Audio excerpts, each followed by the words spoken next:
How goes it all? Welcome back to Patterson on Properties. Hopefully you guys having a great and awesome day. Before I go forward, Patterson on Properties, we wholesale real estate via tax sales, tax liens in the Pennsylvania, Maryland, Washington, D.C., and Virginia market. And we just do the old-fashioned, mailers, text message blasts, emailing, and all that great stuff.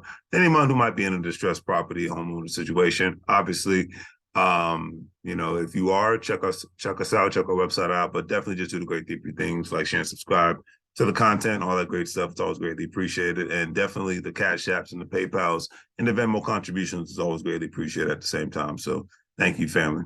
All right. So today's subject matter, most homeowners are turning into renters. Now, when I say that, it's because a lot of people have found their new dream home, but you have a lot of people that still can't get rid of their old home because they will lose a lot of money. So a lot of people have just said either two things, either heck, I'm not going to move out of my home, or I'm still going to move out of my home, but I'm going to become a landlord. So it is what it is.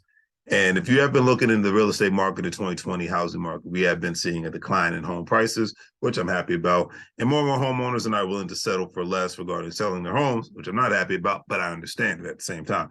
And I do not blame them because, I do not blame the sellers, especially given the fact that if most homeowners would settle with bringing their home prices down to an unreasonable level, the chances of them having a higher mortgage with today's interest rates is very, very, very high. So it's kind of a win-lose, or it's kind of a lose-lose situation when you look at most people's housing situations nowadays.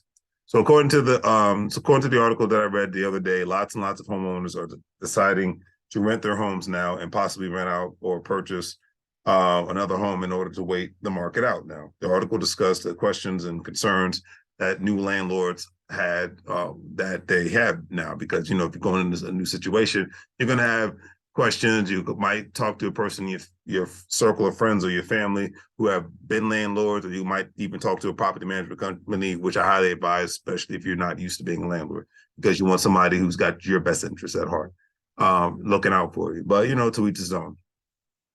So people are stating that, so I'm thinking about selling my house, but I know it's probably not the best time to do that. I'd like to find out how the process works to rent my house out instead. And this is where certified property management companies work out for people like this that are in this situation. Rental property companies like T&H Realty, who's based in Indianapolis, Indiana, stated that real estate investing is not necessarily passive.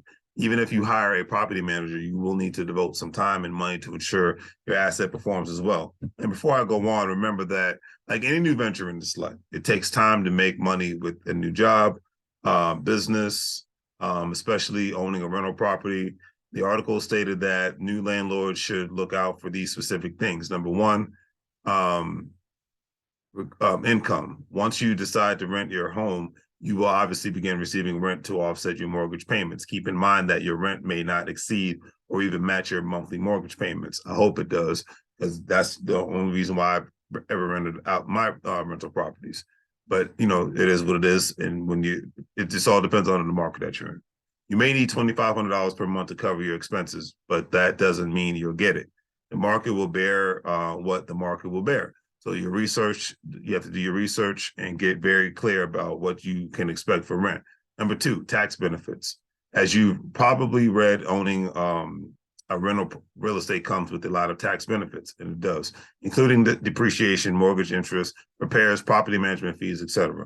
Unless you are a certified CPA, it's critical to hire the right person to handle your taxes. I do that, and I recommend you guys do that at the same time. If in most cases, the cost of a CPA to prepare your return will more than pay for itself, should protect you from making mistakes that could cost you dearly. And I don't know about you all, but I don't want to hear anything from the IRS except you don't owe anything or here's your refund. That's all I need to hear. Number three, appreciation. While we're currently experiencing some price contraction across the United States of America, rental real estate historically is a great place to invest your money if you're looking for a long-term wealth generation. Note, it's not a get-rich-quick proposition. However, if you are patient and realize that there will be both good and bad years, just like with anything else in life, you'll be better off financially. And remember that as one home ages, one needs to keep a significant amount of financial reserves in order to keep your property a decent/livable space. Remember that being a landlord is a business, and your tenants are your customers, so act professional and definitely act accordingly, family. On that note, hopefully you guys enjoyed this quick video. Just want to knock this out. I might make an extra one this weekend. But on that note, do the great three things, like, share, and subscribe. Have a great day. As I always say, make money move so you can live like a fool. Take